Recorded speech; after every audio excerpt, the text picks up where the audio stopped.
I'm part of the Three Stooges now. Just messing with my hair after getting it wet. I mean, something an average person would do, just messing with their hair. And then just trying to see new looks and stuff on themselves in a mirror. Or in a video or whatever. I mean, really.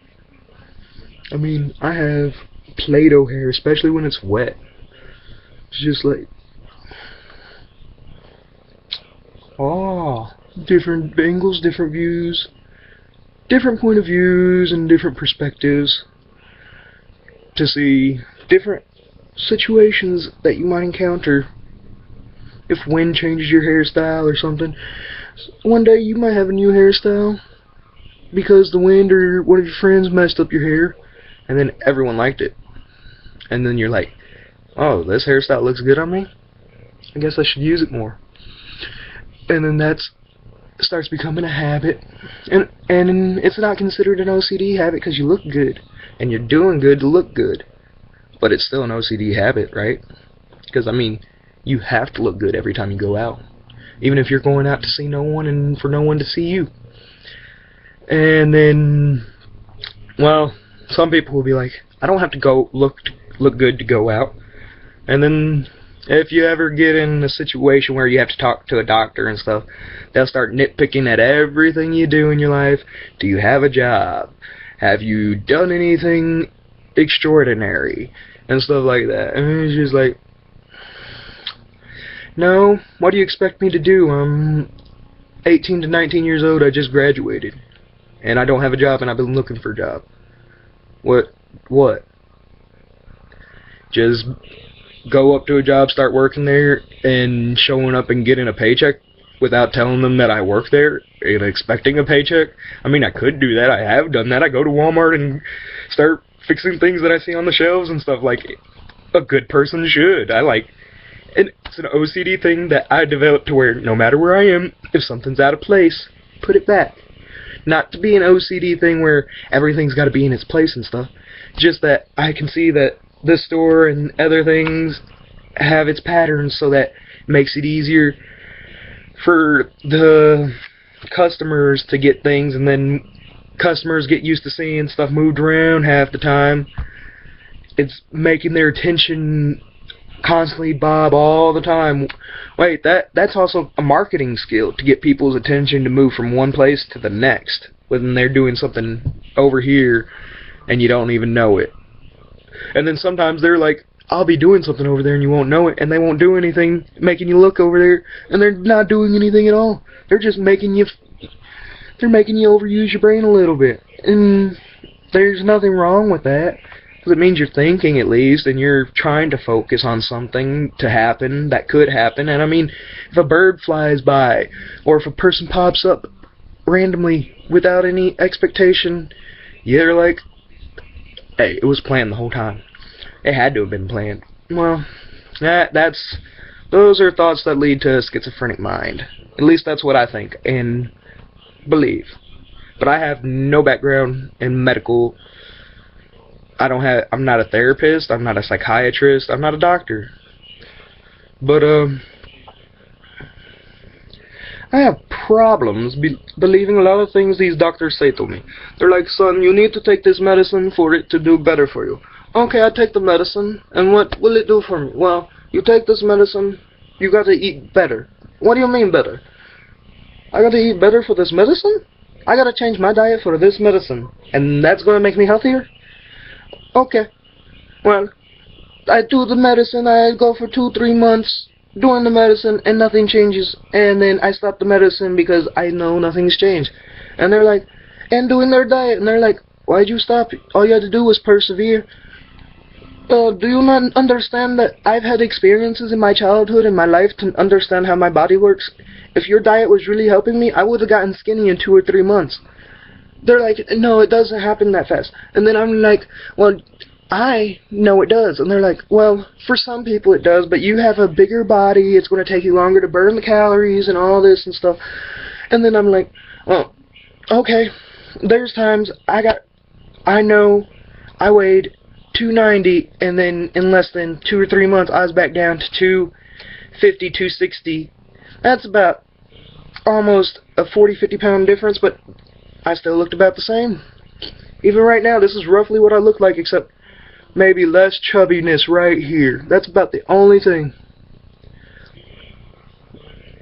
That's the only difference.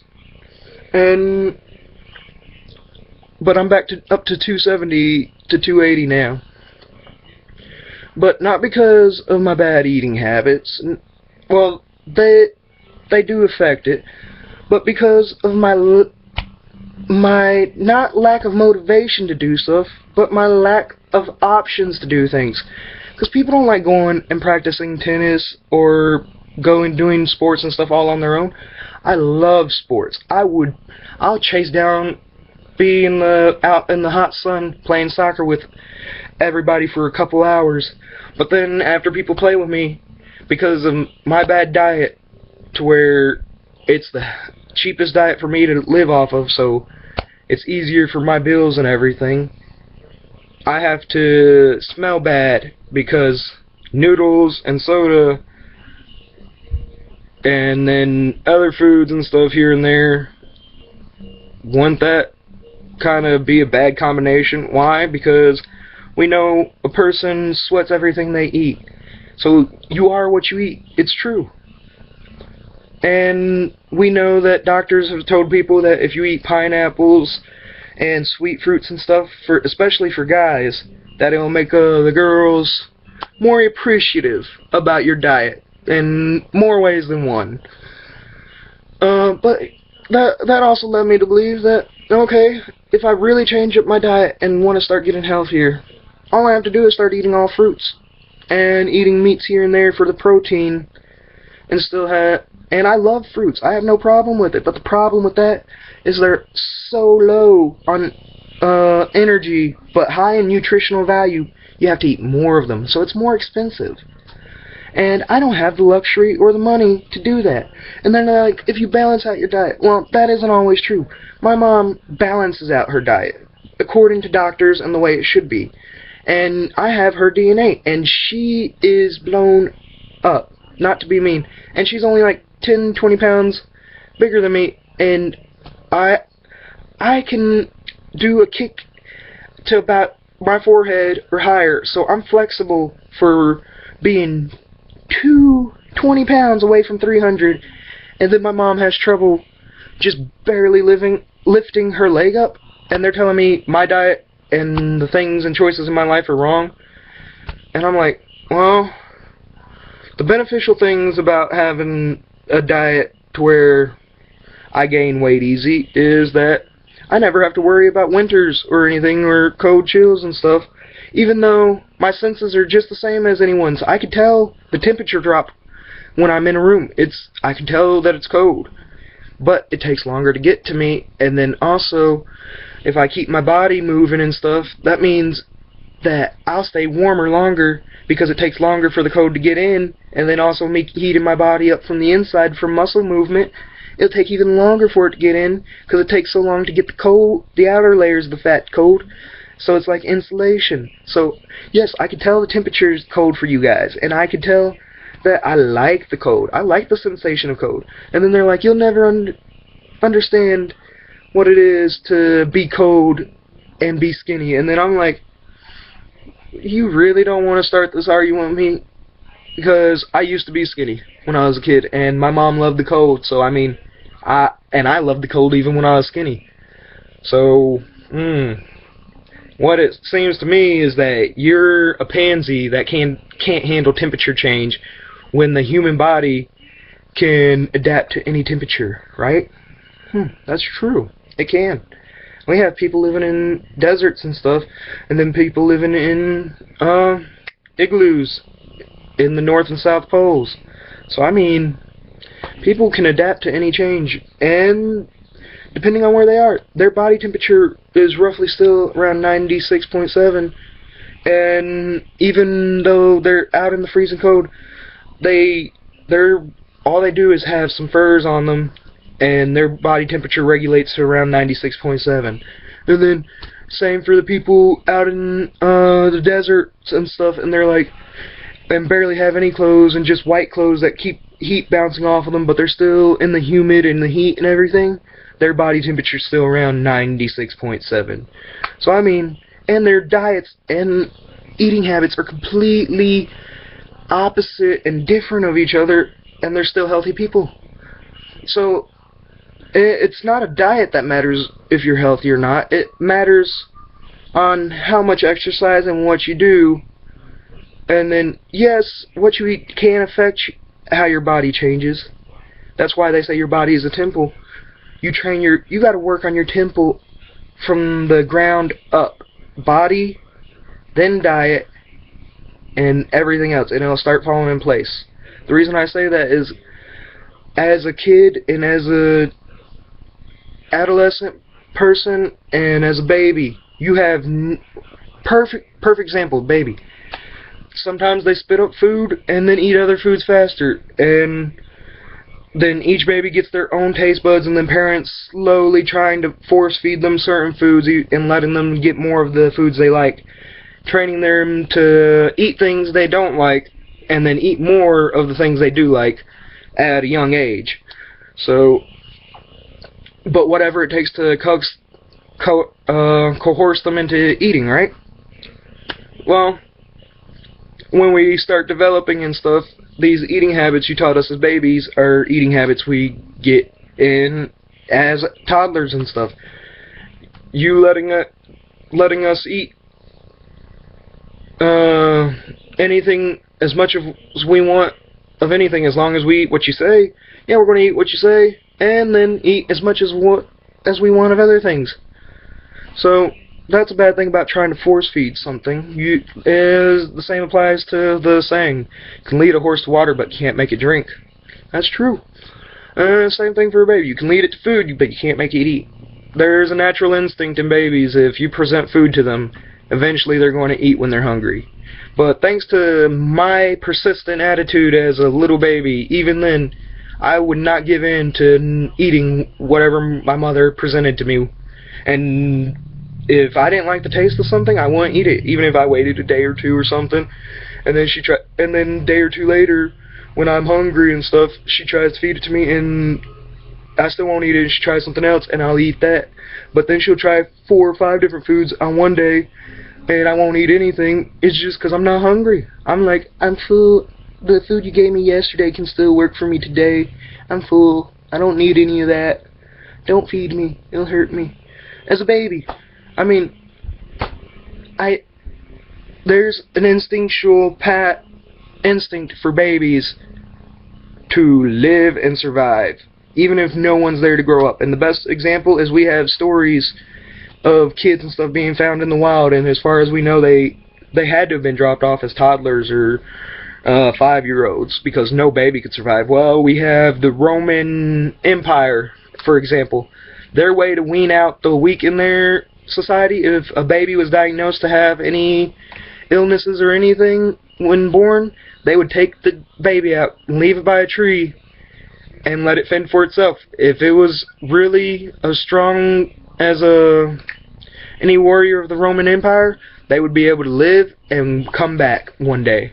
So they didn't sit there and abort babies and do that and kill off and then force when a baby was born, instead of knowing that it's weak and knowing people are going to resent it and stuff like that. They didn't put it in a home to where they know people will try to raise it and stuff, but are going to start resenting it for all its defects and stuff. They cut the problem before it started and put the babies out in the wild. And yes, that's seen as wrong and stuff like that, but when we look in genetics and how we try to make the best plants and food and stuff, the way we do that is we pick from the crops that are the strongest and take those seeds and sow new seeds so that the crops will get better, producing more more nutritional food and stuff like that, right? So, I mean, to cut us out of nature when we come from nature is kind of idiotic to say. I'm not saying we should start leaving weak babies out to defend for themselves, but there's things that we are just not capable of handling anymore. Like, if someone chooses that they don't want their baby, but they don't want their baby to have the chance of going to foster care when everyone knows all the bad stories about foster cares, and yeah, there's good ones out there, but there's a higher probability that they'll go to a bad foster home, because in all lessons of different cartoons and movies and shows, and even taught at school, bad always outweighs evil, but good always prevails. Or bad doesn't always outweigh evil. There's always more bad people in the world than there are good, but the good always prevail. So that gets people to wanting and believing in the underdog. And then everyone starts feeling like the underdog. And then there's a show called The Brain Games, and they understand that people can imagine things happening to people. Like, if I sat here and went punch my face, I mean, you guys might have felt it, but I never hit my face. But from this angle, it looks like I hit it. And some people are just like, no, you look like you hit it. And I mean, I could even do a little impact sound and then move my head, and it looks like I got hit. That's the way people are trained in theater and stuff. And I took theater class, so it's not that I'm just being like, hey, I know this is what theater people do, I should do that and do it out. No, I took classes to be able to do this stuff. Not to do it professionally, but at least enough to know how to protect myself. That's the key part. But when we break down genetics and how we derive from our grandfathers and our ancestors and stuff, we're genetic makeup of all their achievements, and that's the point they try to tell people, but you're also the genetics of all their failures too. Every bad habit they had, you have a chance of getting too. Every good habit they had, you have a chance of getting too. The thing is, after millions of years of all this information being funneled into a newborn person each and every time, over and over, then you start getting people different thoughts in different ways, because each people come from different lands and different parts of the areas and seas and stuff. So, I mean, and it's really hard to tell what's really true and what's not. So that's when we come to a majority vote, to where if the majority believes this, it must be true. So we started doing that, and then it started leading into the Salem witch trials and stuff like that, because it's just true. Well, yeah, we say the Salem witch trials are bad because they persecute before understanding, and that still applies today for medicine. And I'm not saying risk yourself and go and try to get yourself checked out. That no. But only because of catch-22 questions like, have you thought of suicide, or do you think about, now here's the difference. Some will ask you, do you think about suicide? And you'll say no, honestly, off the bat. But now, if someone asks you, have you thought of suicide? I mean, it's in our shows, in our movies, in stuff that our kids at home are seeing when we're not home. There's going to be a point in time after 10, 20 years of TV and propaganda being posted all over Facebook and stuff, to where when a person commits suicide, it's the most talked about thing when we know people do it. It's like, I'm not trying to be cynical about it. It's just like, I know people do commit suicide. Yes, I'm sorry that they committed suicide. But the problem of the suicides is they were bullied and stuff. Or some of them weren't even suicidal. They were running from bullies and got hit by a car and died. But to the point of the brain games I was talking about, the show Brain Games, there's one episode that talks about how people's senses are not always accurate. that when you watch a show and something bad happens on the show, or any propaganda on media and stuff like that, that your brain tricks itself into believing the first-person view of movies and stuff. It tricks itself to thinking it's there, seeing it all actually happen. And I mean, I thought that when I was a little kid before I even saw that, because whenever I went to one of the first 3D movies I saw was a dinosaur movie in a history place, and they put me in 3D glasses and stuff, and I got to see the dinosaurs coming off screen and stuff, and it's like, I'm really there. And then I'm like, and then when you take off the screen, it's 2D, and it's like, I'm not there. And then I'm like, what if I imagine them popping out? And my mom's like, why you got your 2D glasses off? I'm like, I'm just imagining for a second or something. And that made me think, well, what if everything we go to see, we just feel like we're there? As a little kid, you don't have to be somewhere to feel that you're there. You just have to know that if someone says, oh, it's hot here, and they're sweating and stuff, you can understand that they might be hot, or it's a little chilly, man. And then you're like, yeah, I understand what being cold feels like, and doing the. So I mean, even though you know that it's not you, your brain makes logical connections that you've experienced to whatever that show is, such as I don't know, things on Zaboomafoo, where two brothers are trying to do the best for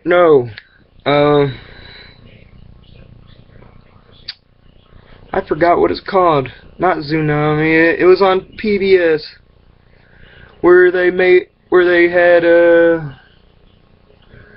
kids that were talking about how they came up with their own inventions and stuff for classes and teaching each other, and they even came up with their own language to talk. I can't remember, but I know it was a show when I was a kid. And then you start watching all these things and growing up, and then you think nothing of it, and then you understand, thanks to all your moving around, that you thought it was just a whim and your mom just moving around just because she wants to. When you grow up, you find out the reason she moved around was because she was chasing money to be able to provide food for me and her, and to live under a roof. And there was a point in time I remember the feeling of a beach and stuff, and running from the water and being around the water, but never being in there. I don't remember swimming in it or nothing. But my mom and us was living on a beach because we were so poor at one point in time when I was a baby. And she said she would give food to me and make sure I was fed whenever I wanted to eat, because I was in the bad habit of skipping a couple days, eating here and there, eating a lot on the third day, and eating in between here and there whenever I just felt like it. And I didn't whine or cry. My mom said I didn't even cry when I came home the first night, and I didn't cry or anything. So I mean, I'm an anomaly in itself on the statistical averages of all babies cry. No, I'm not one of the, for no reason. They'll say all babies cry for no reason randomly. I wasn't one of those babies, so either genetics in my baby's development to where I was like just paying attention to everything. No, I don't remember everything I was thinking or paying attention to because I didn't know what words and stuff were then. I didn't know. But now that I talked about words, I'm so lucid, I'm stupid. Because there's things that are being said when they're like, how many souls do you believe you have? Or how many souls do I have? And you're like, or you ask someone, just ask someone when you're out walking at Walmart, how many souls do you have, sir? And he'll be like, I only have one soul, and it's to the Lord.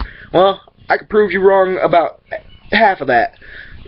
Well, some people will say to the Lord, and some people would just be like, I just have a soul.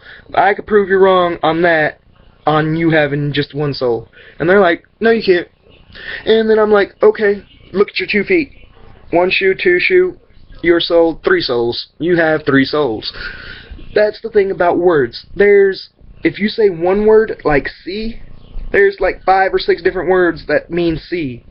See in Spanish, yes. See as in SEA, as in the sea. Seeing as in SEE, seeing something. C as in the letter C. And I don't know, there might even be other ones in other languages and stuff I don't know.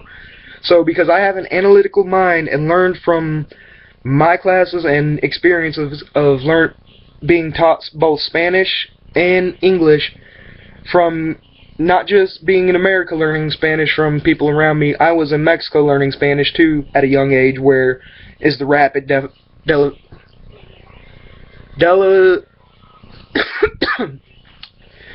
developmental age of a child between 2 and 8 years old, when that's when they can start picking up languages and stuff the best. So I was introduced to both languages around that period, which is why I can still speak Spanish fluently sometimes and speak English. So statistics and stuff do prove a point on some things. But the problem with kids that learn 2 languages at a young age, sometimes if they're not taught properly to separate them, that they develop dyslexia. But because dyslexic people, there's a lot of people who they don't even know they have dyslexia. And they have dyslexia, but because of the good coping skills and habits and stuff they learned while getting by through school, like when the teachers ignore them, the best thing for them to do is peek on the next students over or ask someone for help, and then someone might give it to them, or it's easy for you to peek over and write down the answer. It seems like you have the answer. Or if you start noticing patterns in the test at a young age, that the answers and the spellings to one word is 3, and another thing 3 questions later, and then you can go back and start fixing all your information through. Never just go through writing down the things you do know, and then going back and reading over and putting in the missing information to possibly be correct from context clues that we learn to use in 2nd grade when we start learning language. So, but when we use context clues as an adult, if you're not considered a college graduate or a person specialized in that field of knowledge, your context clues mean utterly nothing to them. And the best way I could tell that is when I was first going to the mental facilities and stuff, their first diagnosis for me was bipolar and manic bipolar. Yeah, I can agree that I have rapid thoughts, but that's because I expanded my horizon instead of narrowing my horizon. I broadened my knowledge instead of focusing my knowledge. And that's, some people say some people can handle that, some people say most people can't. Well, let's take a story my mom told me, for instance. I was less than 2 years old, or right around 2, and my aunt bought me a Power Ranger set, the full Zoid with all 5 of the character pieces on it, and she left me alone with it, was doing the dishes, and I got a screw, took everything out, brought it to my mom and asked her to fix it, and she's just like, there's over 200 screws in that, I'm going to have to call the manufacturer and stuff like this, because it was too much for her, and that's just a toy with screws in it, nothing else. And then she puts it to the side and tells me, this is her words, not mine, because I can't remember that. And she tells me, go on, it's alright, I'll find you a new one. Or I was 2 years old, she didn't have to go in that depth. She's just like, don't worry about it, I'll fix it or something. But then I see her put it away, and then when she goes back to doing the dishes, I apparently snuck the Power Ranger toy back out of sight with the screwdriver again, and then I come back about 10 minutes later and tell her, Mommy, look, and it's fixed, and I have it all back together. So I've had the spatial skills and memorization skills that are good to have since I was 2 and younger, enough to do something an adult didn't have the confidence to do. And that is such a confidence booster once you learn a story from your childhood like that. But then there's other things you learn about your childhood that I don't want to talk about. But maybe to a doctor or something, or in a later video, just so that So I'm not just pointing out all the good things in my life, and because I mean, no one has all good in their life and no one has all bad.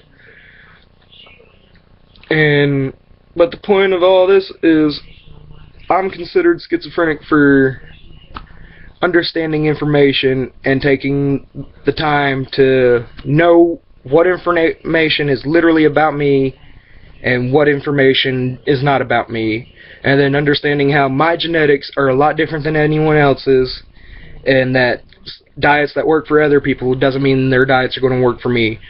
And if that's true, then why is there a national-wide thing saying that a proper diet will lead to a healthier lifestyle? It does not. The thing that leads to a healthier lifestyle is actually interacting with people, walking around with them and stuff. Because when people tell you you smell bad and stuff, you're going to start trying to be like, and then they're nitpicking on the food you eat. You're going to start trying to eat new foods. You're going to start trying to take more baths regularly and stuff like that. And eventually, as long as you listen to everyone's input and weighing out what really works for you and not, you'll find it out.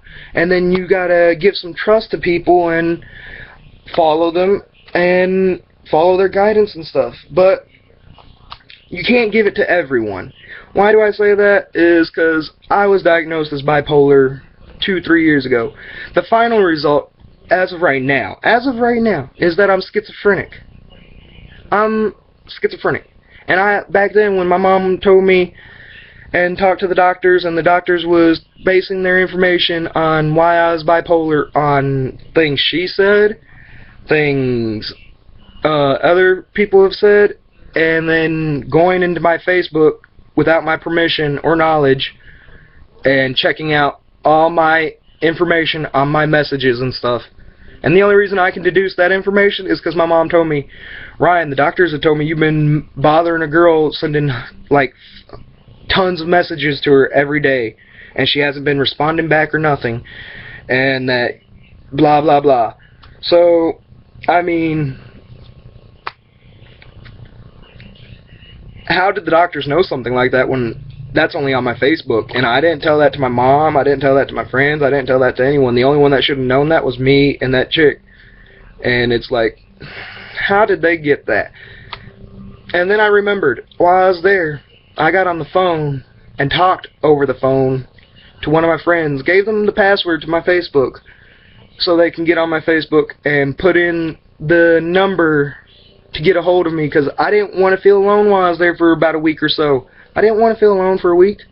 I wanted to at least talk to people I knew, right? Everyone wants that. And then I told my password. I didn't think anyone was listening over the phone. I put trust and faith in that public phone use is not monitored. I did put faith in that. But then, somehow, somewhere, the doctors know what's on my personal files and my messages, and they're like, this person is manic, bipolar, and stuff like that. Well, why am I not bipolar now? Because if I was bipolar then, I should be bipolar now. And then not just that, if I was schizophrenic now, I should be schizophrenic when I was 3 years old. Yet I was still able to graduate and get by and stuff without anyone's guidance or help. Yeah, but that's the thing that doctors will tell you. It don't matter where you go and stuff, because you'll always adapt to the situations to preserve yourself. Yeah. That's why when I was a little kid, listening to all the stories my mom told me about how ruthless people were to her and how she'd been to prison and stuff like that. I mean, I heard real stories, truthful stories about real situations, and how my family has had to protect themselves in situations where their lives were in peril, or their lives was in danger, and they didn't know what the other person was capable of, and they had to defend themselves because there was a child around and stuff. And that even happened once while me and my mom before we moved to Mexico, and that's one of the reasons why we moved down to Mexico. But I've had personal experiences that people have had on TVs and movies and stuff. Personal experiences that doctors try to point out create these kinds of minds and stuff, and they're like, you're never going to have this kind of situation. Well, I don't have that specific situation, but I have a combination of 30 of these different situations, all happening to just me. 30 different scenarios and movies and stuff that are happening in my life before I even got to the age of 18. So that means there's some truth behind movies and scripts, not behind the actual information of something happening and stuff, but I don't know how to explain. The best way is Land Before Time. Big Littlefoot.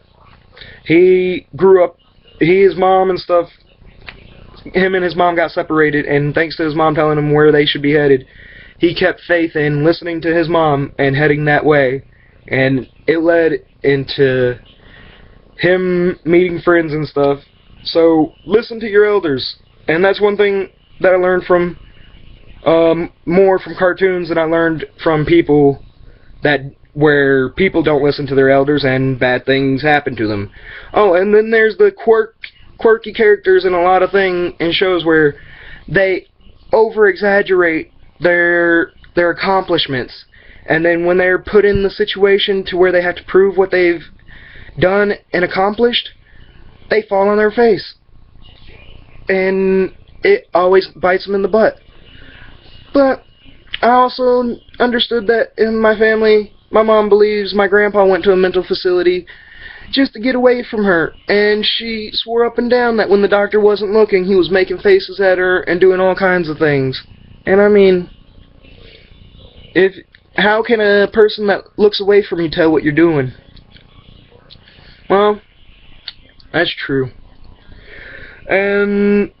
But once I figured out that, and then there's also the thing when I learned that the first reason I went to a mental hospital was because a person neglected to listen to the phone number I gave them. I had to wait extra hours, an extra 3 or 4 hours for someone to show up to come get me or help me before they written me up and put me on the loony train to go to a mental hospital. Thanks to that person not trusting in my memory skills of a number. And it wasn't even that they didn't trust my memory skills. I told them that there was a chance that it was that time of the month where the number might not be on because the bill hadn't been paid. I mean, simple things that everyone has in their life.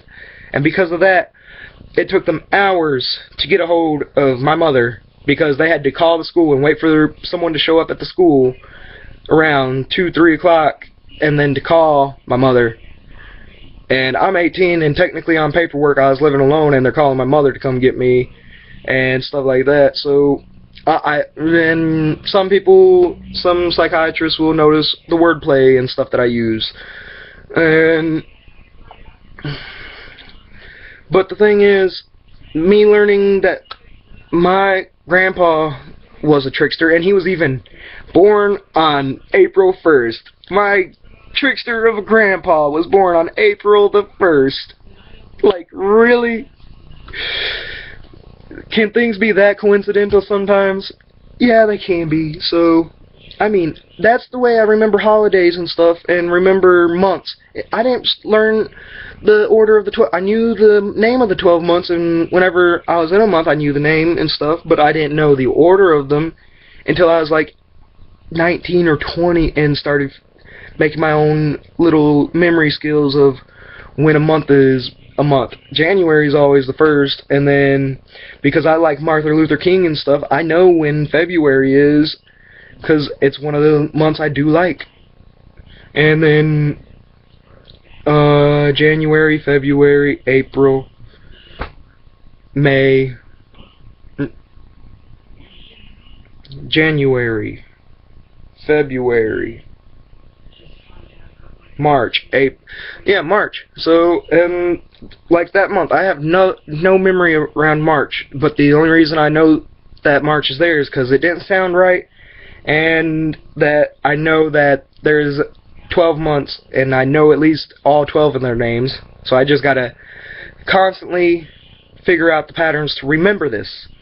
And no, not some weird gimmick trick that they learned to teach people at school where you take the first letters of all these things and then give them names and stuff. No, I learned my own way and method of learning and adapting.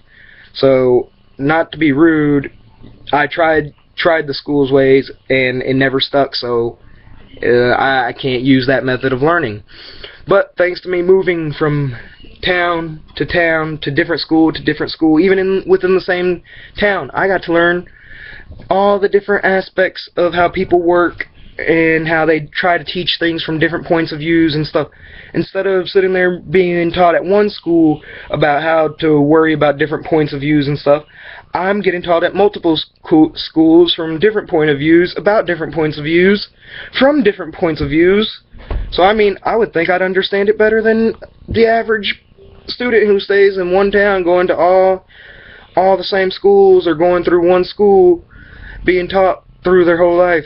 Because I mean, there's value in learning from different perspectives, because a lot of perspectives are a lot of people are alike with their wants and needs and desires, but how to accomplish that is another thing that is hard to explain or figure out for anyone. And yeah, things seem nice, and if I get a job and work, I'll have money and stuff for my me, my family, friends, and things I want to do. But the problem with that is us working like the way we do, we're harming the earth. And then it's just bizarre because, I mean, they say we have no other way to run our cars on something cheap and affordable other than gasoline. When the more gasoline is used, the more polluted the earth becomes, and the more polluted it is, the more money they can spend on getting people to clean up and stuff, and if they understand or have workers and stuff that understand how geology and the weathering and nature's evaporation and condensation and how all this works, I believe that they know that anything can be repaired given the right amount of time or anything like that. And the reason I say that is because whenever the world was, from our knowledge of architects, but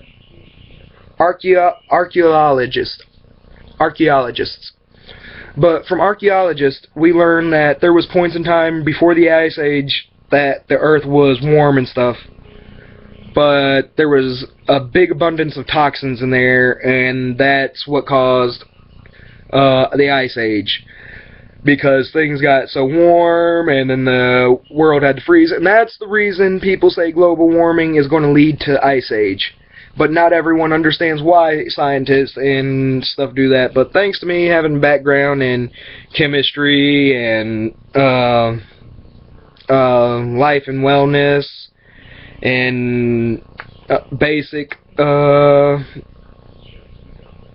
physical science, to where I learned all the classifications of the animal kingdom and the vertebrae and the mammals and the reptiles, amphibians, and all this, I'm able, and then learned about how cells, not cells and gel cells, but cells, the molecular cells in a person's DNA, was the only reason they're called cells is because it was from a quark. Someone who saw a fat quark on a tree pulled it out and said, "Huh, this pattern seems to be in everything. I'm gonna call this a cell, because it looks like a prison cell." So it does mean it really does come from a prison cell, because it seems like it's confining something, at least to the person who made it. And that's my perspective on why they chose the word cell. But a lot of people lack that tidbit of information on where a cell came from.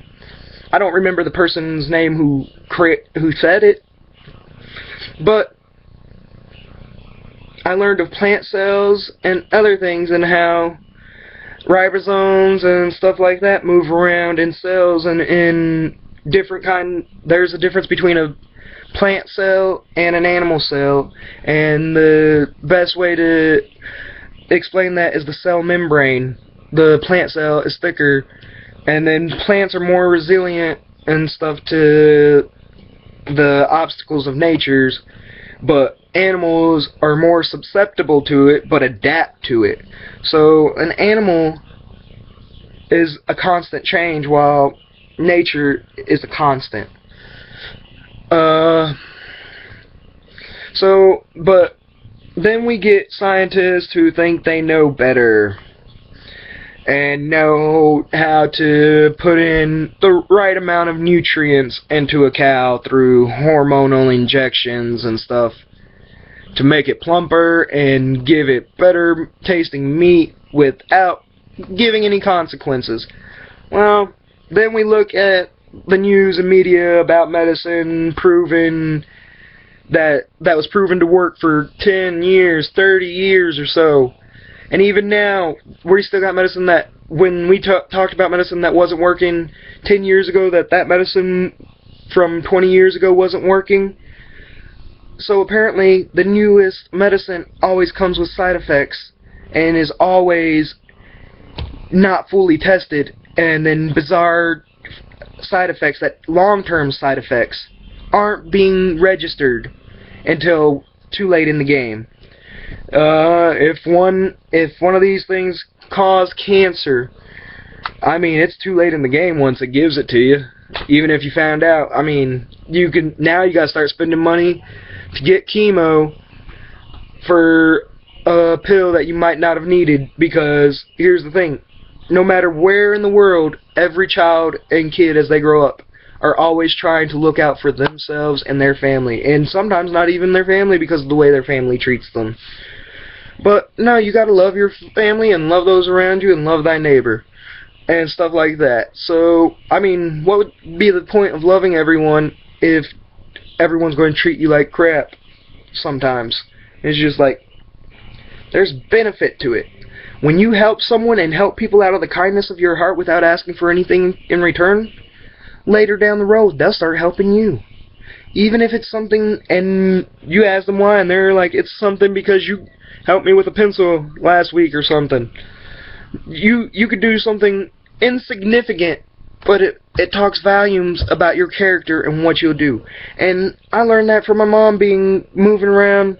Even when we had barely any money and stuff, she would get toys for me and then buy some extra toys and give them to my cousins, and then if she really liked a kid or something that she's only met once, she would buy a toy and mail it to them. So that was giving. That is what giving means, to give without any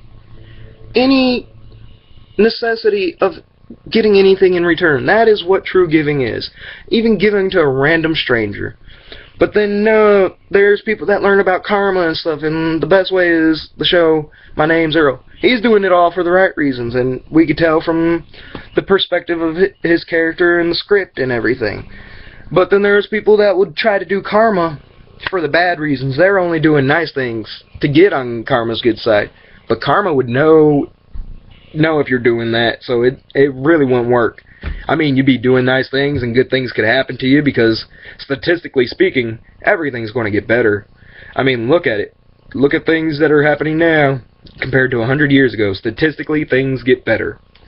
So if that's true, how does that pertain to anything if people are able to adapt and in any environment, adapt in any environment, and then be able to eat any kinds of food, and then it forms into their diet and stuff, and the only reason they eat is based on where they move and how much they move?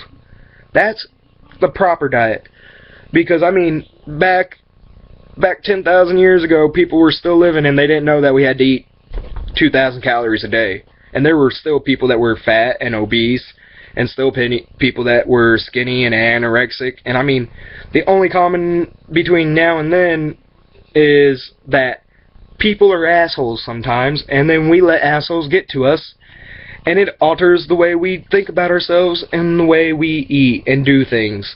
Well, what if we have people that can do other things than that, like analyze their own self? Because adults were telling me, 50 years old adults telling me, I've been doing doctors and stuff for 10 years. You got to take it with a grain of salt, boy. They put me on 20 different medicines before they got me on the right medicines and stuff like that. And then learning stuff like that, I'm like, what's the best? And then watching shows to where the doctors are like, we like patients that know what they're talking about and know things that are happening to them, but we don't like that they try to get on Google, look up symptoms and stuff like this, and start trying to come up with their own diagnosis without any knowledge in this field of study. So this is the thing doctors hate about patients, to where they don't like that. So guess what? I know that eventually, one point in time in my life, thanks to statistics, that I'm going to have to come to a doctor, probably for a stressful reason, to where I might have a need to go talk things out, because me and my mom don't talk anything out. Anytime when I was a little kid, didn't try to talk anything. If it was something she liked listening to or something, she would do it and listen. But if the second I start saying, I don't like listening to your music, and I don't like doing this, and I don't like that, and giving my reasons for why, she just tunes me out and ignores me. And then I start shutting up and bottling up my emotions and stuff. So those habits start happening. But guess what? I learned at a younger age that, because, yeah, my mom loves me and stuff, but I don't know, she left me.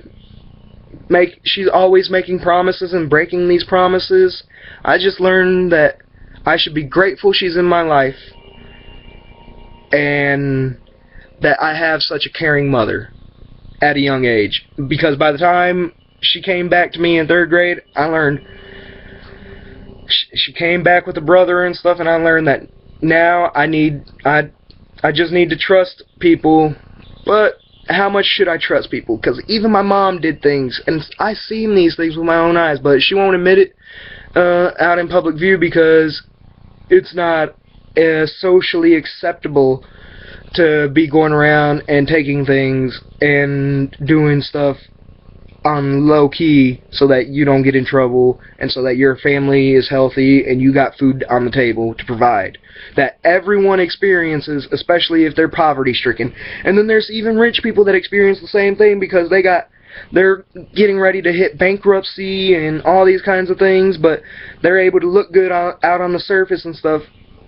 So I mean, everyone, even though we all live in different things and stuff, in different places, we all have the same experiences, and just in different ways. But we try to take the people who have free time to make a good, healthy body, and have no one bothering them or pestering them sometimes, or only have good reputations and stuff. And then they'll be like, you don't understand that when I was this age, I was called a slut and stuff, and blah, blah, blah. Well, yeah, slut is a bad thing, but guess what? Usually when any guy calls a girl a slut or something, it's because it can't get none from you, and probably because you're pretty fucking hot. And then if you're hot, I mean, you get guys doing anything for you, and you know it. I mean, there's songs on the internet from hot girls' perspectives, to where girls rule the world. Why? Because behind every strong man is a strong woman. Or behind every strong man there's a stronger woman. And other things like that. But, so, I mean, we're using statistics and all this information to prepare ourselves for the future. And then and this is the flaw I see in everyone. Everyone is like, we're going to prepare for the future and make sure we're going to change it for the best by, I'm going to be an architect, I'm going to be a doctor, and they'll show you, there's murals where they have a world with hundreds of people holding hands and interlocking around the world, and the world is running peacefully, and they're all happy smiles. Well, guess what? The world don't work that way. You can work with your coworkers, and none of you are going to like each other. You can put up with it and everything like that, and have a nice face even though these people are pissing you off because you're doing all the extra work and you're a new employee.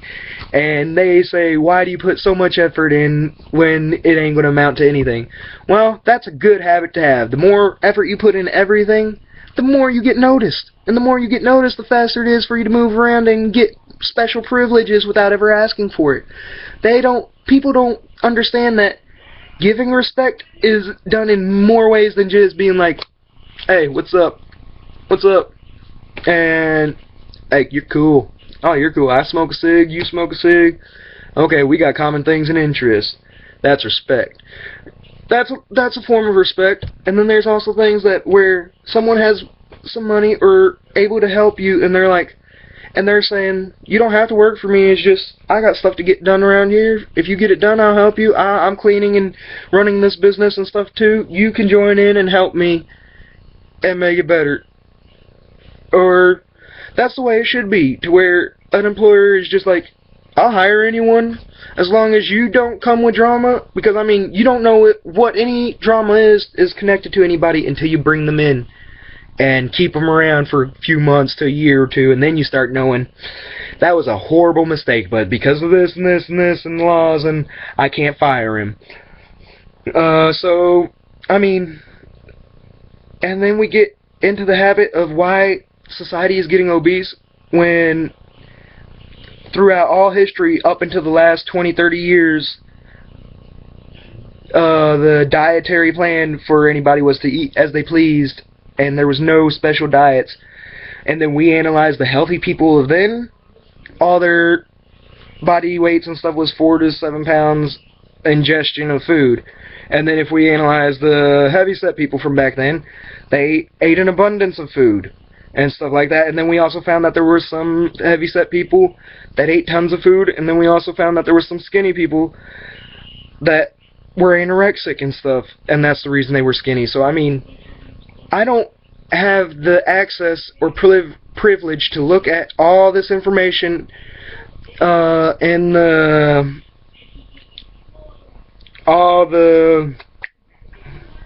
place where that show Bones is, and the not NIS, not NCIS, but FBI with, I don't know his true name, I just know him as Booth, because I don't care about who the actor is. The actor has nothing to do with the character. The character was written by people. He just fit the role for the character. But, the character Booth is what I like. And I'm pretty sure he's a pretty good guy too in person. It's just, I ain't met him, I can't make any references. But that historical place where they do all the autopsies on the most crucial bodies to find information on, with all the knowledge of the world at their fingertips to look through, to make comparisons to. I don't have that privilege they do to make up a hypothesis and then to study it on the majority within a few days or hours, because I got thousands of bones with the mineral deposits in them that shows me the diets they had while they was alive. So that means even dead people who have no stomach and stuff can tell us what they had to eat and stuff. So that means everything we eat becomes so intertwined with us that it seeps down to our minerals in our bones. And that's why I came up with the theory that it don't matter what you eat. It just matters when you eat it and how you eat it. If you eat bread all the time, you can be skinny. You can be skinny just eating bread. But then if you eat too much bread all the time, you can be fat. But if you eat a lot of bread and exercise a lot, you gotta eat more bread to keep up the energy for running all the time. And you can still be skinny, and then you're training your body to be skinny and have muscle tone to where it's a healthier body. But there's things and stuff that doctors and say that a lot of people don't understand about restraints on avoiding junk food, chips, and stuff like that. Well, And yeah, I'm a big person and I might have a cavity or two because I don't have dentist plans and don't have the money for dentist and other reasons. Just, I'm a big person, and it's because I eat junk food and have bad diet plans because you just see me and my weight. No, you can ask my mom. I barely eat ice creams. I ate a lot of it when I was younger, but I've came to stop eating ice creams, and it's because of shows and stuff and movies to where I've seen teenagers that got their own, when they got put in a position to where they got to choose their food, they ate healthier and started taking away the bad stuff.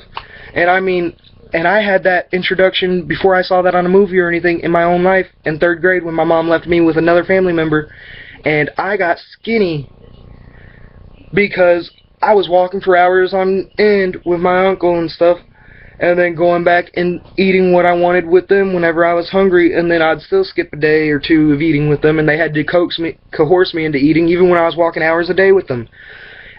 I mean, that shows that my body runs on little fuel, and I can still perform at levels that most kids and most people don't want to, walking hours a day with their uncle just to go check out a car that they might not buy, or to go get one bag of groceries and come back. And they say tall people have longer strides and are faster. My uncle is like 6'2", 6'3", pretty tall dude, and I'm a short little 2nd grader to 3rd grader because it's the summertime.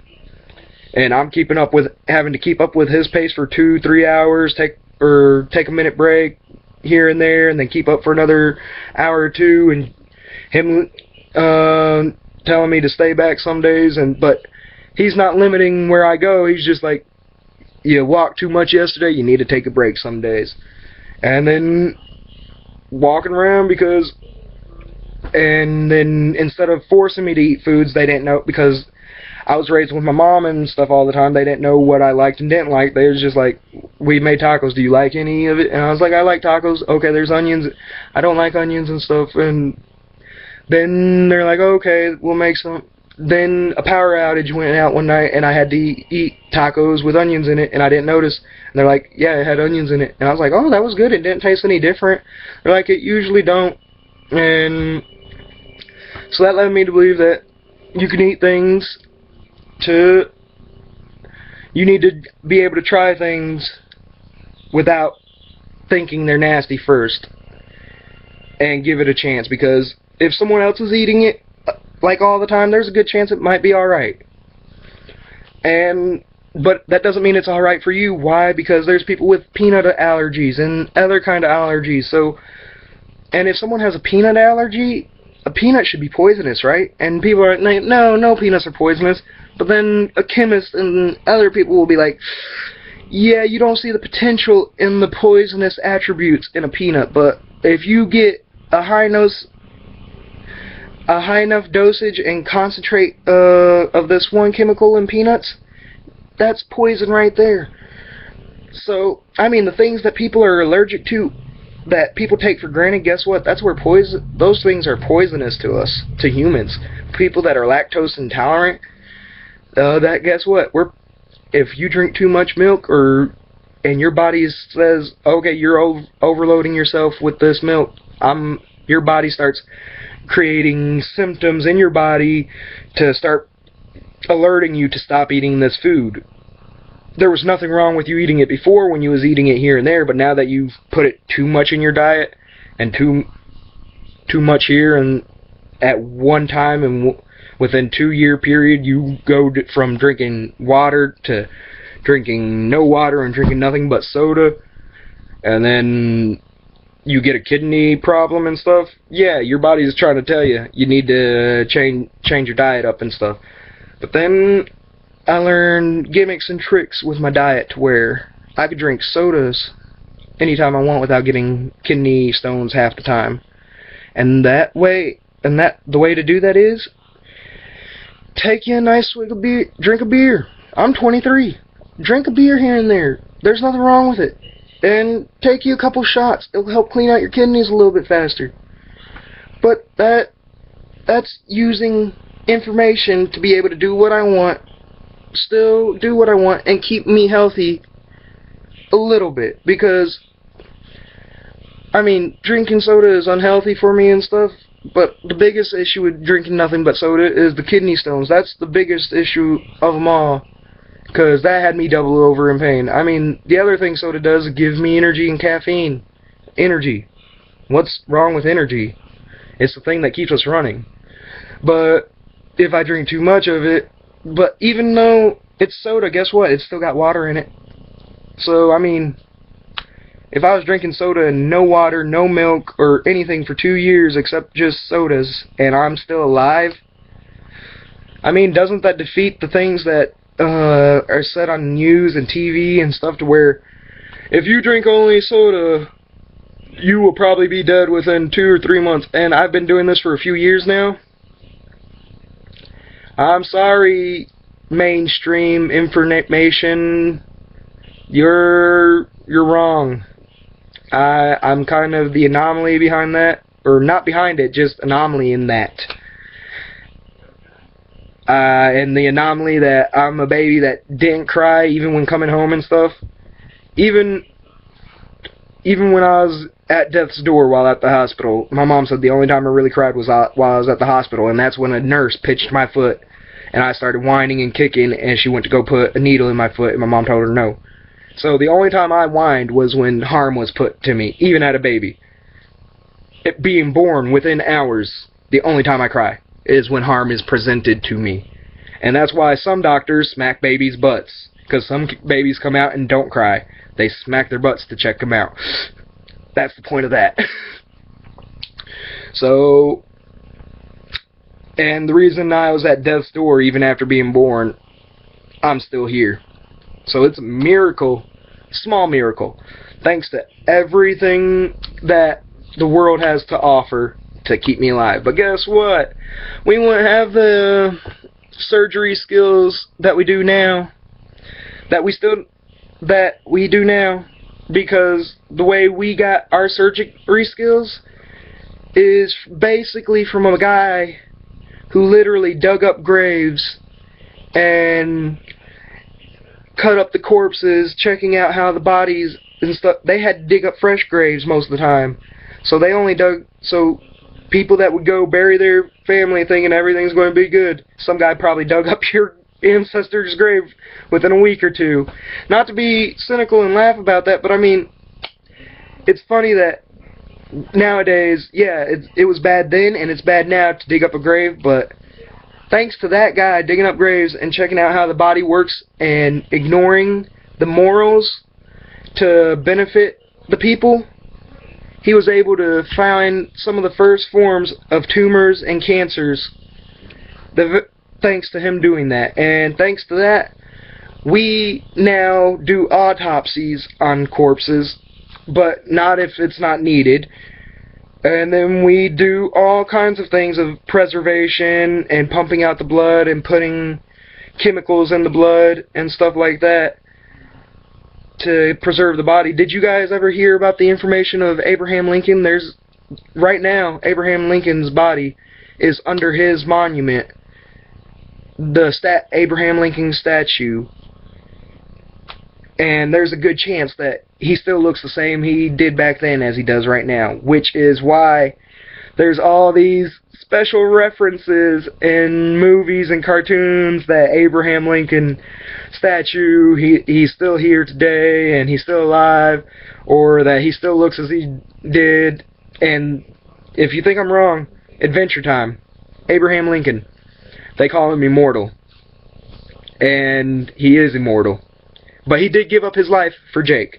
But the point is that that's just a little run-on joke in there about people that actually paid attention in school. Not very many people at all will ever catch that little joke. That little joke pointing out that our president got pumped with so much embalming fluid even 10 years after they had put him in his casket. And the reason he got put into so much embalming fluid, or so imbued with so much embalming fluid, is that he went to 10 different states or towns and stuff as a dead person, and each town wanted to do the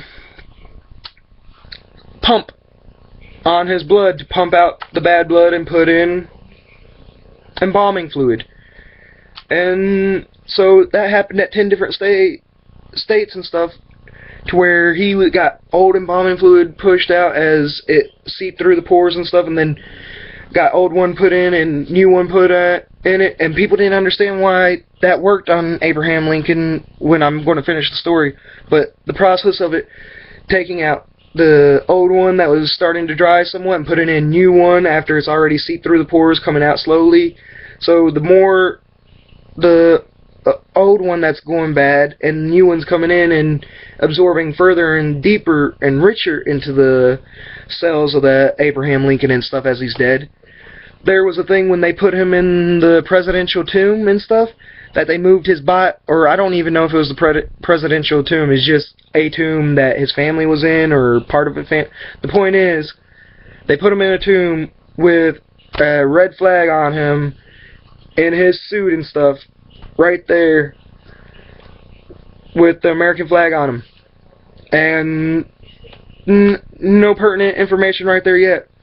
10, 15 years, or a few years go by, 10 years or so go by, and then the people who put Abraham Lincoln in there, they forgot which casket he was in, and they put him in, because they didn't want grave robbers to know that the person in the Abraham Lincoln spot was actually the Abraham Lincoln body. They put it in another casket, even though that spot was labeled Abraham Lincoln. They put Abraham Lincoln's body in another spot, showing that the government doesn't even trust telling people where things are. They'll put it close by to give you a little whiff, like, if you come to try to take our president's body, you can get close, but you won't get it.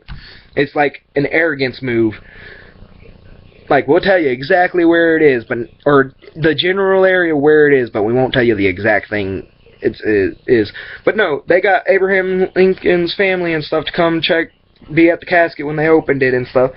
They opened the casket, a bad smell popped out, and everybody just looked away, and then when they all looked back, they were amazed at their sight. What they saw baffled them. And you know what it is they saw?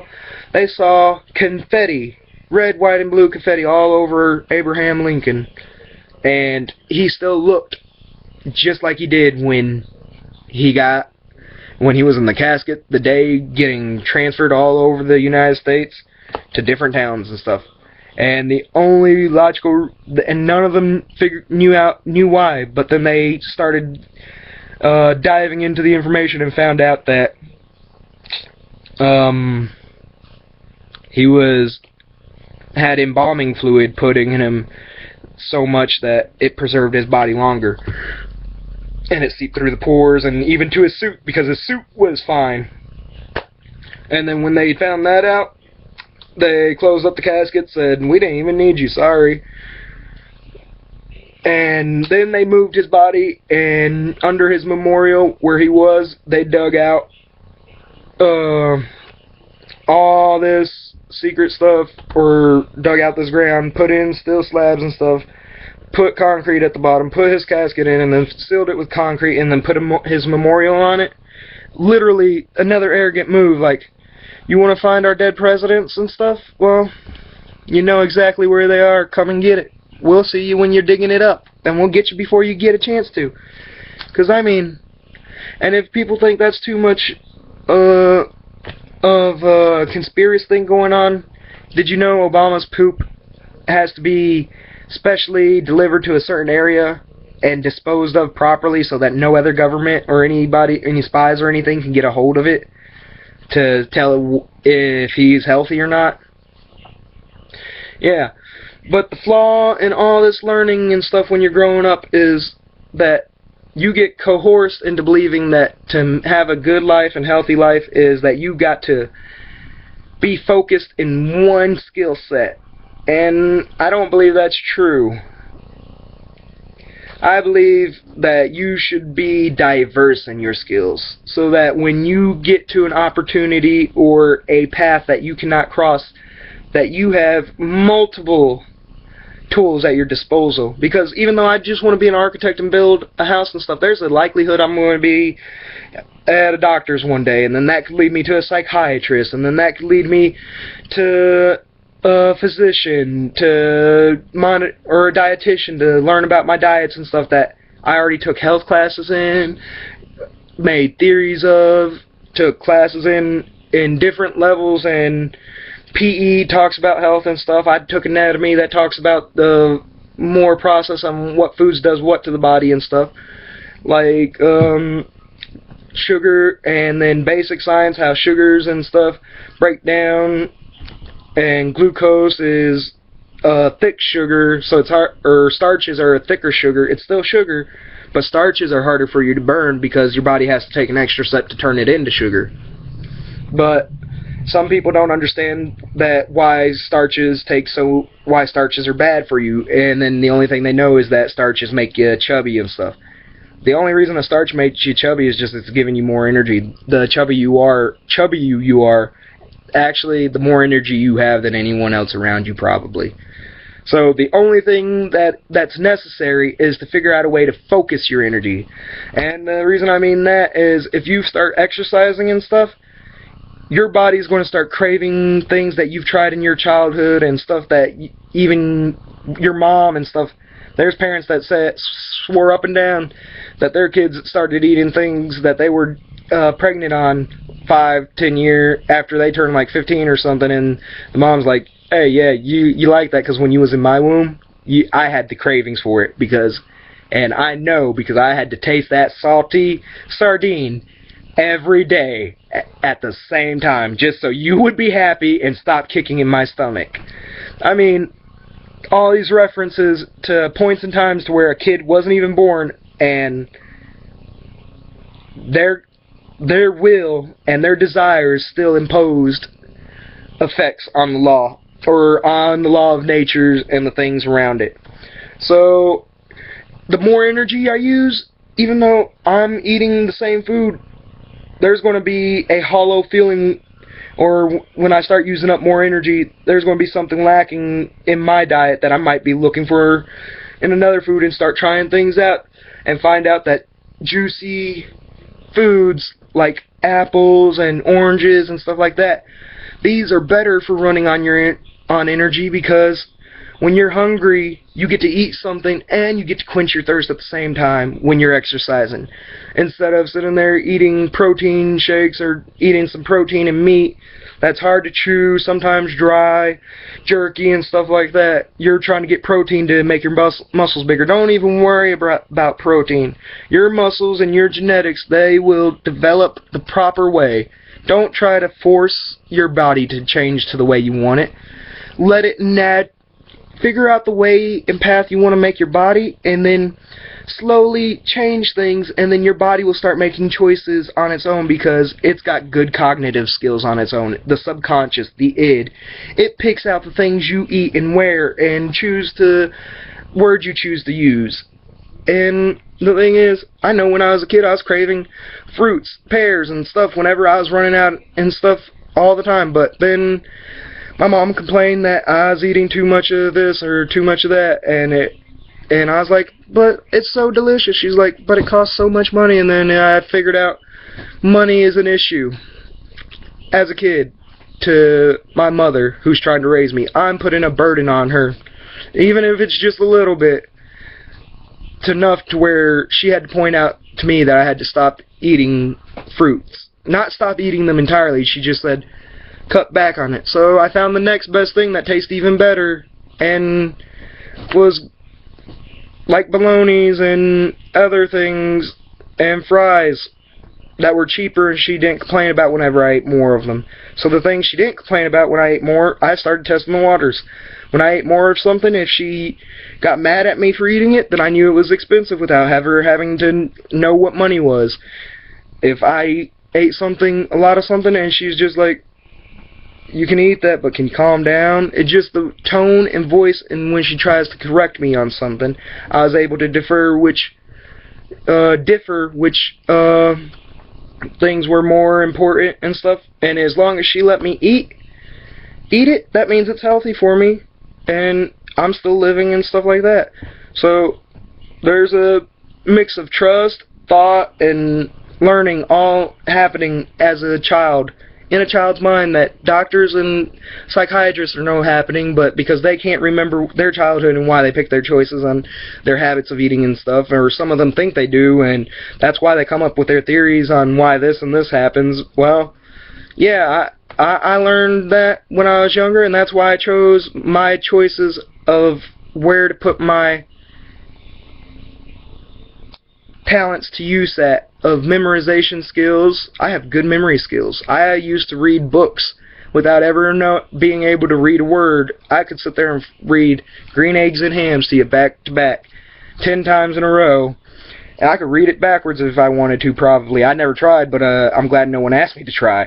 But I could sit there, and because I paid attention to when my mom said words and looking at the page and then turning to me, that's one page. That group of words is one page. And then she's like, look at this. So then she flips the page and then reads another, and points when I can't read the words. I gotta listen to her. And then because I notice when, as a kid, when I repeat something she says, either it makes her angry or happy or sad.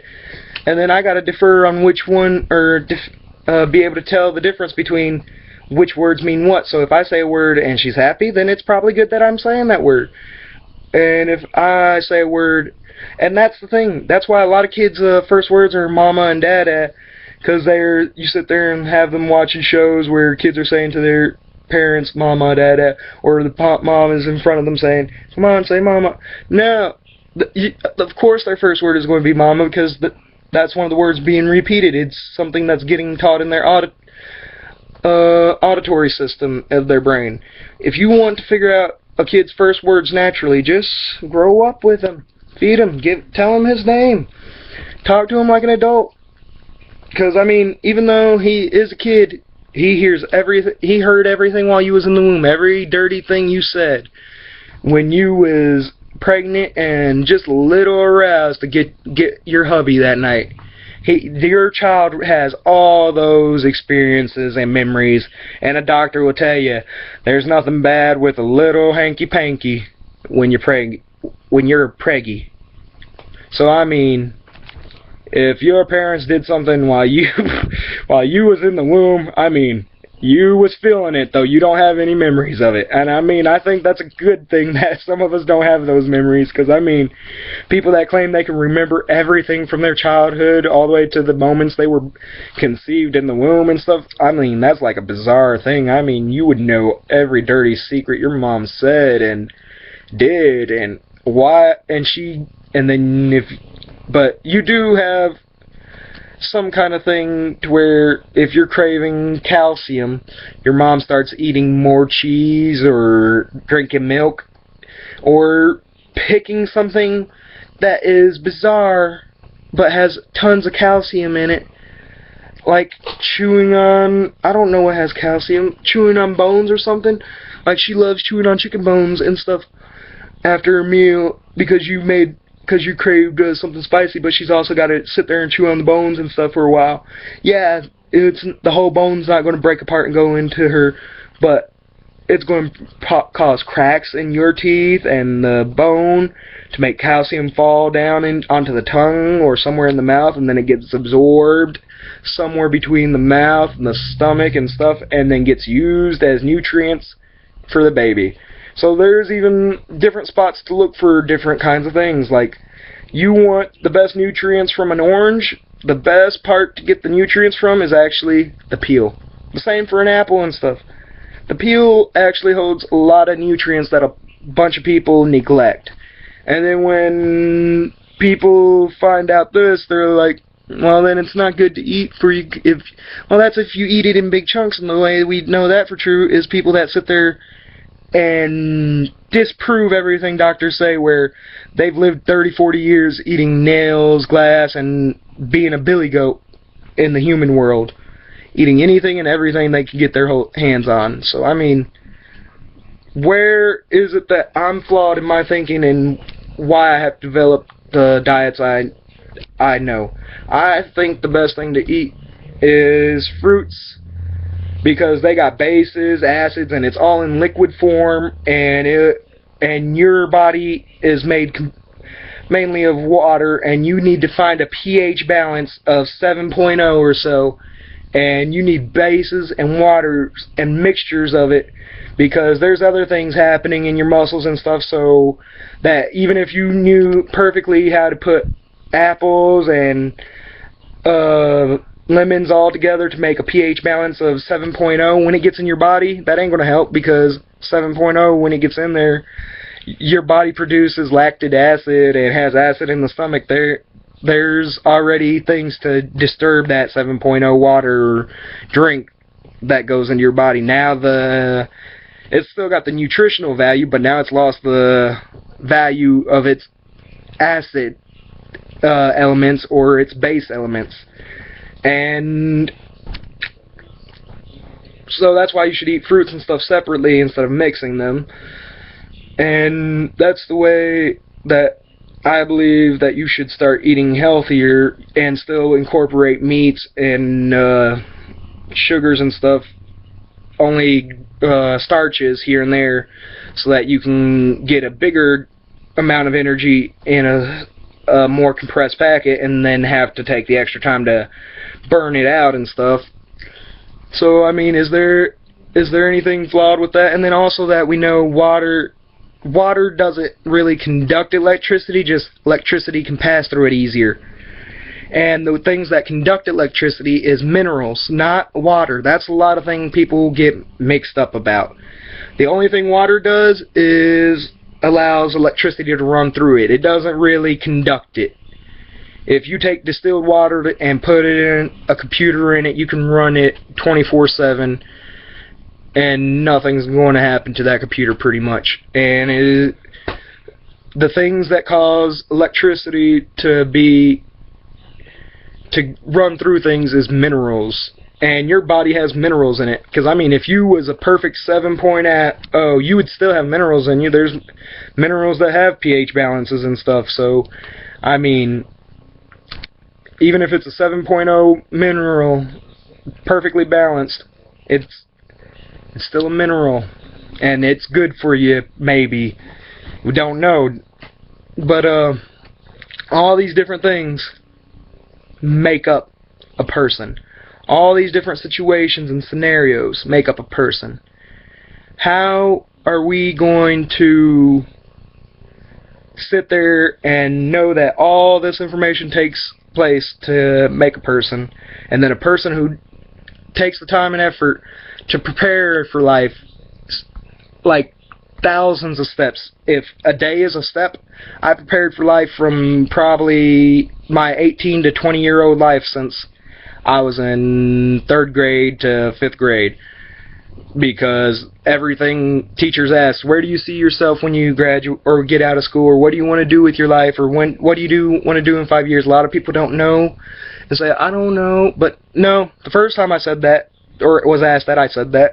But every time afterwards, I started getting more and more analytical about the information I tell them and why I want to do it.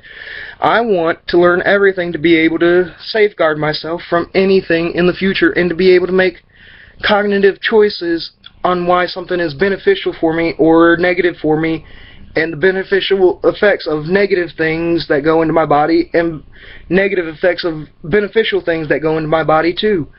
There is so many different things, and I even wrote a poem one time about rose-colored glasses. Each person has their own pair of rose-colored glasses, all in different colors too. Red to show the love in the world and that everything is fine. Green to show that the nature and world is living fine, and blue shows the harmony in nature and stuff. But my rose-colored glasses, I designed to be the right eye to be black and the left eye to be white. Because, and the people would say, you want your right eye to be the right? You want right to be dark? Well, if the right thing is the majority where the majority is, black is the absorption of all colors, and white is the absence of all colors. The right should be the majority, black over right. And white should be the absence of ignorance and stuff like that, because only the person who is at the top, who has no ignorance at all, can actually lead a country. But that makes other points and stuff, like a movie I saw as Quest of Camelot, or The Quest for Camelot. A blind kid was the one that pulled the sword of the Excalibur out of the stone the second time. In theory, it's just made up story, but to me, that story speaks volumes. A blind kid has the potential to lead the nation, or lead the most influential kingdom besides King Arthur, that we still talk about nowadays here and there. Some people talk about how he did have effects on real things, and some talk about how he didn't, and he was a make-believe person who just never existed. Or that's some things, but I don't know, we don't know. We didn't live there, we wasn't there. Everyone's got their reasons for believing in all the possibilities of things, because in the realm of impossibility, anything is or in the realm of possibility, anything is possible. And with anything being possible, there's nothing that's impossible. But the highly unlikely odd that there's nothing impossible because everything's possible, that's an impossible figure in itself, which causes a conundrum and paradox and all kinds of things that a computer and stuff could not comprehend. But I can sit here and comprehend that, because just because something looks one way, sounds one way, doesn't mean it goes one way. Because a girl sounds good and says she goes one way doesn't mean she's a lesbian. That's things they'll tell at bars and stuff to protect themselves. So, I mean, everyone's got their reasons for lying, for telling the truth, for eating, and everything about that. But a lot of people forget to remember why they started making the choices when they were kids, on why they wanted to do things to help their mom and help their sister and brother, and because I was an only child for quite a while, I didn't have brothers and stuff to be competitive with. All I had was cousins and stuff. But I mean, you just want your family to do good when they're doing good, and then when you know that you can lose weight at an exponential rate, that when doctors sit there and tell you, your diet is the reason you can't do this and that, and when I switch my diet up to the diet standards you guys have, it's not making me lose weight any faster or anything. Why? Because I'm not exercising. Well, I exercised before and lost tons of weight eating the way I wanted, so it shouldn't have mattered if you're saying, well, the diet is good and it's helping you, now you just need to start exercising and you'll lose weight. That isn't helping me anything, because what if I start eating more vegetables and stuff and my body starts having a negative reaction trying to fight it off? Because I eat peas and stuff sometimes and I feel like throwing up. I literally want to throw up when I eat a pea and put it in my mouth. But I could put it in mashed potatoes or something and eat it here and there. But I don't need to eat peas to get the nutrients values out of a plant. I can eat meats and stuff that were seasoned by different plants and stuff. So, I mean, I don't need peas. I can get the nutrients in a different form or fashion. I can eat what I want and choose what I want as long as I can learn the chemicals in it and the chemicals I need, and then start basing what I want to eat on what tastes good and knowing the nutritional value out of it and what I need to get out of it. I want a body that smells good even when I'm working out and stuff, and I want a body that I'm proud of, that sits there and is able to run off faster rates and stuff, because water is not conductive, but water lets electricity pass through. I'm saturating my body in a higher water situation where there's more water in my diet, more nutrients in waters, more acid and bases and stuff to help clean out and wash my veins and stuff like that. Bases to scrub my veins, acids to burn through toxins in my veins and stuff like that, without ever having to use nanobots or anything like that, or anything that people are trying to find easier ways to get the information, and a pill that does this and that.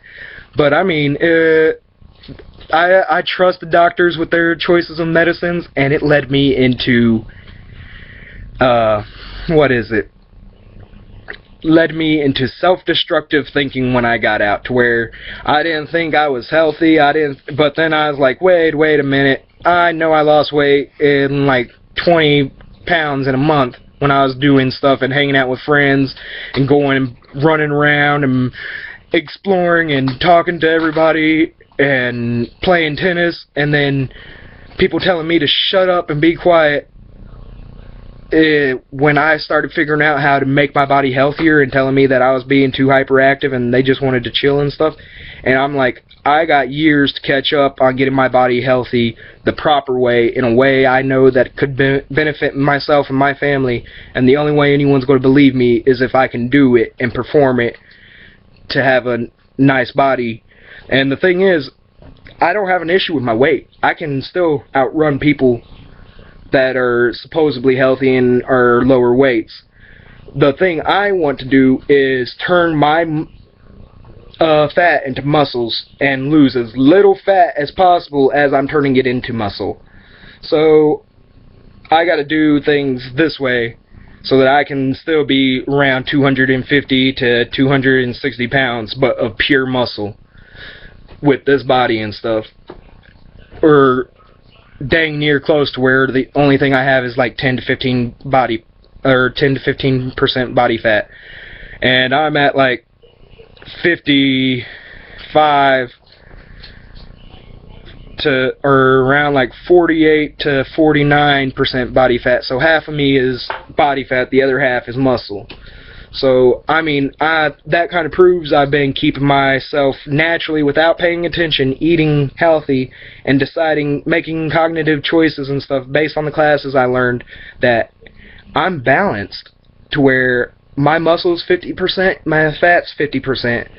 And that's good and healthy right there, because fat is needed for the body and stuff. But now I want to get what people call a healthy body, the 90% to 90%, somewhere between 80 to 90% muscle and 10 to 20% body fat. And I want to do it in a way where I don't lose muscle, or I don't lose my weight to get that. I want my weight, because if I can train my weight into being muscle, that means I have more potential of turning any situation where I've been bullied and beat up and been jumped by several people and had no say-so in the matter, because, I mean, yeah, I would sit there throwing punches or try to rip everything I could out of their hands, because I don't care.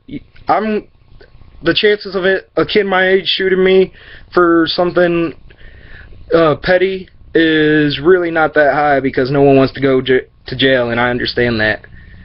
And I'm not a threatening person at all, because I do the bygones let be bygones.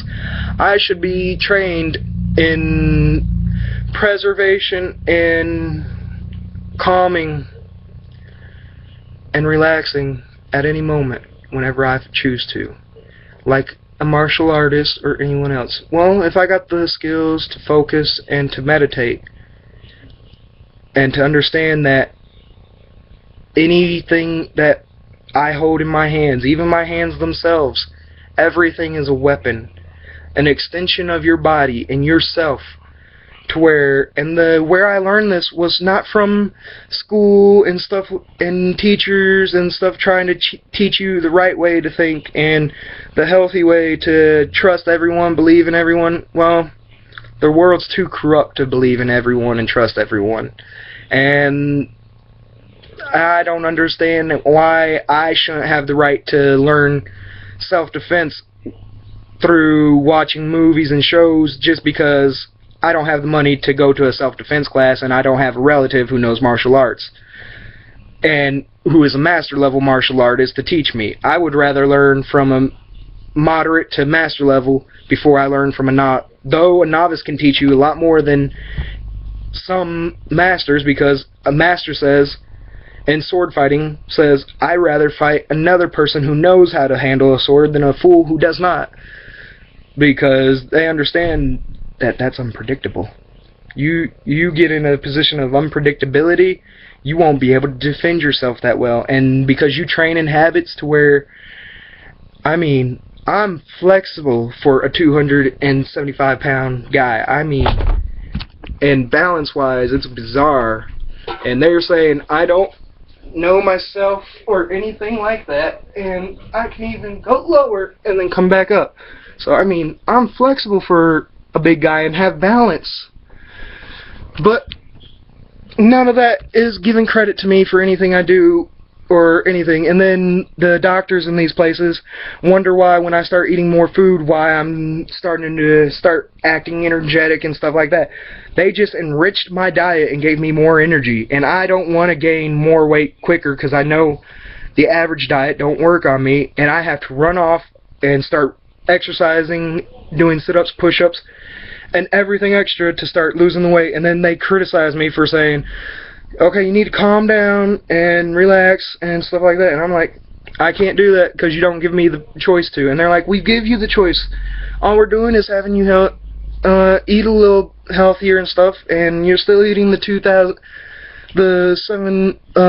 7 pounds here in a week. I'm like, my body doesn't work on that. My body works on the average of probably around 4 to 5 pounds of food a week instead of the back end of the top end of the diet chain using 7 pounds. But if you use 7 pounds, that means you shouldn't have to do as much anything to last longer for hours on end and stuff like that. So, and then I'm told that I don't understand my body and I don't understand my heritage and don't understand my beliefs and why I believe things and stuff. And I mean, this isn't even the big issues that I have with doctors and stuff. Well, I mean, this is the biggest issue, is that they don't trust me, because when I was in there and learned that they started messing with me and patients around me to coerce me into their way of thinking, this is what I do. I let the fools lead me, because if the fools lead me, then I know where I'm going, somewhere safe, because they don't want to kill me. Fools don't want to kill me. They want to keep me safe. So let them pull me and let them pull the strings, and the more I let them lead me, the faster I get out. And then the second I get out, I'll even follow the regimens and stuff for a couple weeks and stuff, and then deduce whether it works for me or not after that point. And then the same symptoms arise later, and then they put me on a different diagnosis and medicine, but it's the same symptoms over and over, and it shows me they're just throwing a dart in the dark and hoping that they hit a bullseye. I've been diagnosed for many different things, depression, schizophrenia and stuff, and even when they put me on stuff for that, I didn't change my outlook on life. I didn't change anything I said or anything like that. I was always saying, I'm a little sad that I don't have, they're like, when they ask me am I sad and stuff, I'm like, no, not really. And they're like, well, that's not possible. And I'm like, okay, the thing that bothers me is that I don't have a job and stuff. It makes me a little sad because I can't provide for my family and stuff. And they're like, okay, you see, being honest with us will help. And then they write down in the report, person is depressed because they don't have a job and stuff, and this is causing them to have bad sleeping habits, and this is no. See, they didn't even ask me why I thought I had bad sleeping habits and stuff. They didn't ask that. They asked me a question that they learned from a psychiatrist that most patients won't be honest with them. And no, I came to them with all the trust and knowledge of being in psychology, in economics, in government, in history class, all these different things where throughout history, even now, and things that are happening are constantly happening over and over, where some people say history repeats itself. Well, there was democracies way back then too, and governments were corrupt and giving their people bad nutritional advice and bad nutritional food to eat on and munch on, because that's the way you keep the masses weak. Make them weaker. Or make them fatter so they can't do anything. Really. And then and the proof is in the pudding. We got organic foods that cost more than processed food when there's less effort into making processed food, or less effort into making organic food, and more effort into making processed. The only reason processed is cheaper is because it's done on a larger scale. The more money makes money. That's the thing. If you could buy millions of tomato seeds for literally a cent for every 100 seed, 1 penny for every 100 seeds, of course you're going to be making money even if you add pesticides to it. But those pesticides aren't healthy for the people, and they don't care. They're making money, and they know people are going to buy it anyways because of the economics and diets and everything. Everything adds up to everything.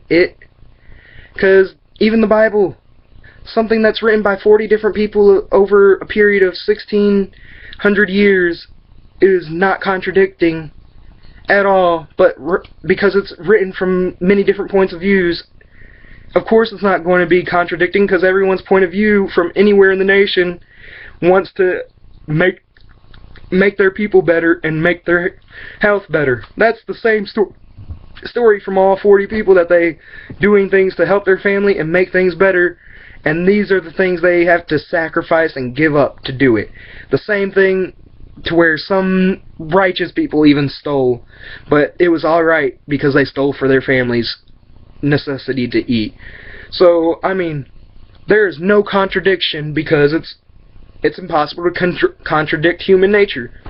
It's a contradiction in itself to have no contradictions whatsoever in your personality or anything, because everyone says people are hypocritical and stuff, and that people that are hypocritical, isn't that a form of